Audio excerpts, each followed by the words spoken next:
तुम कैसे आते हो கைசேனா எப்படி நீ எப்படி வருகிறாய் मैं बस से आता हूँ நான் பஸ்ஸில் வருகிறேன் அதாவது இந்த இடத்துல சேவுக்கு பைன்னு அர்த்தம் பை பஸ் तुम किसके साथ आते हो तुम நீ किसके साथனா யாருடன் आते हो வருகிறாய் मैं माता पिता அம்மா அப்பா உடன் கே சாத்னா உடன் ஆத்தா ஹூம் வருகிறேன்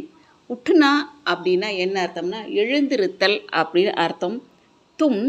கப் உட்தே ஹோ தும்னா நீ கப்னா எப்பொழுது உட்தே ஹோனா எழுந்திருக்கிறாய் மைன் சபேரே நான் காலை 4 பஜே 4 மணிக்கு உட்தா ஹூம் எழுகிறேன் அதுக்கு அடுத்த வேர்டு உட்டானா